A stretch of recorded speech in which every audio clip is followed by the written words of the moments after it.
What's going on YouTube? JT is Reborn here, and welcome back to another edition of my Godzilla comic book reviews. And in this video, we're talking about Godzilla War for Humanity issue number 4. This one is written by Andrew McLean with artwork by Jake Smith, and this issue picks up right after the events of the previous issue, where Dr. Yuko and everyone took Minilla off of Monster Island and pretty much dropped him in the middle of the city, so Godzilla could show up and face off against the kaiju army and be there to kind of stop Zoospora. And Zoospora comes into the fold, and you have all these monsters facing off against Godzilla, and its plan is to kind of infect everything and kind of lead him into its little zombie army, if you will. Now, what I like about this story quite a bit is this Titan Zoospora and the threat it possesses. You actually feel real heavy stakes with this story, because there's instances where, like, monsters come in, you feel like they're pretty stoppable. But this thing, and how it's kind of linked to the Earth in a lot of ways, kind of like it spreads its tendrils kind of all over the planet almost, feels genuinely like a serious threat and kind of unstoppable. The fact that it can kind of turn kaijus into its little zombified, like, kaiju army, if you will. So Dr. Honda has to try and devise a way to stop this thing. There's tension going on with her and her daughter, who's trying to and it's also kind of like bringing back to like stuff with her and her mom, the issue she's had in the past with her, and how she was not really there for her daughter Sam. She realizes she's kind of have to make things right. Now, her daughter does call her out on some of the stuff that she has done within this issue, because at one point things become so overwhelming they have to kind of flee the scene, and her daughter Sam is like, what did you just do? You just left a child in there. You're kind of like going over the wall. Like, you're kind of going a little bit over the top for some of the stuff that you're trying to do here, and it's not right, what you're doing. There's tensions between her and her mom. Her mom realizes she has to kind of like rectify some things. However, her daughter steals part of Mogera and tries to help like save Minilla, but is kind of caught up in this situation where she could potentially be like under the control. The Shobinjin show up. It's like, look, it's now up to you, lady. You have to find a means to save your daughter, save Godzilla, and help stop Zoospora, or we're all dead. And it leaves on a bit of that cliffhanger where this mom's child is kind of caught up in the situation where she's kind of listening to her, like, almost what could be her potentially last words. So I thought this was a really great fourth issue in this 5-issue run.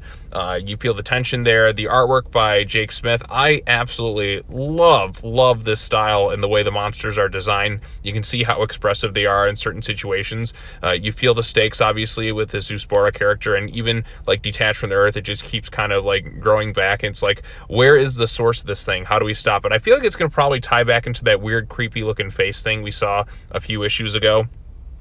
Plus, you have a mother whose child just kind of went off as like, I'm going to pilot this highly dangerous technology because it's not right. You just use this baby as bait to get Godzilla to fight this battle, which understandable because you need Godzilla to stop Zoospora, but you also just kind of left this child there, and it's probably going to either die or be infected by the Zoospora thing, and this isn't right. Like, we have to go back and help it because Manila is an innocent.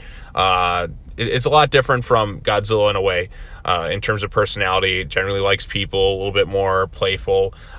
So we got that element. And of course, the sense of scale with this monster Zoospora and what it's capable of. Like, this is a genuinely, like, really threatening kaiju that Godzilla has to face. I mean, look at the size difference between the two of them. It's like Biollante, but like way more dangerous with like how large this thing is and how it pretty much just infects everything. Even Mothra coming in is just not enough to stop this thing. And even Mothra is at risk of, being infected by this thing. So I'm curious to see how they'll get out of this situation within the next issue, and like, what is this thing's ultimate weakness going to be? How do you like get out of its control, if you will? There's got to be some sort of cure, if you will. But I feel like it's going to tie back into that weird looking face thing we saw where it was like many issues ago. Maybe that's kind of the source of Zoospora in a way, because that thing just kind of came out of nowhere, and I'm like, okay, this is kind of a weird looking face thing, unless it was in some other Toho thing that I'm not aware of.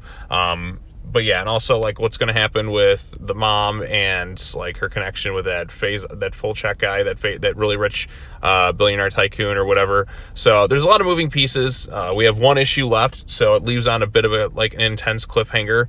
and I'm excited to see where it goes. I've really quite enjoyed reading War for Humanity. I don't know if the next issue comes out next month, or it'll be the month after. I mean, this comic book has kind of come out in like random times in terms of like its releases. I half the time with the IDW Godzilla stuff, I have no idea it's even coming out until like it loads into my little Kindle like library, because I basically like pre-ordered, like, you know, I subscribe to the various comic book series in here, but unless like I'm kind of looking each week, I don't know for sure. In fact, there was one comic book I missed last week because I didn't even know it was coming out. It was like the latest Godzilla Rivals Mothra versus Mogera comic book. So I'll get to talking about that one next, but I want to get my thoughts out the way for War for Humanity. If you're a Godzilla fan, I think this is a really good comic book. Like I said, the Jake Smith artwork is really expressive, and it's bright and colorful, and there's some actual stakes with the storyline. Like, this is kind of an interesting direction to take. I mean, we've had monsters under mind control, but like a zombified version of them, like under the influence of another kaiju, is something else to me that's a little bit more exciting. It's not like the whole like King of the Monsters Ghidorah Alpha thing where they just kind of bow to the alpha. This one, they're fully like under another monster's like mind control, which also can like control people. So it makes this like an ultimate like kaiju threat, something of the likes we haven't really seen within the Godzilla series, like in what it's capable of, like the whole mind control thing. It's already threatening on its own, but the fact that it can kind of infect everything and just put it under its own control is what kind of makes it interesting to me. So, but yeah, those are my thoughts on the issue. I say check it out. What did you think of the issue? Post your comments down below. Be sure to like this video, share it with your friends, subscribe to the YouTube channel for more content, hit that bell for notifications, all the fun stuff. Got one more Godzilla comic review I want to get out, but I do think this is worth checking out.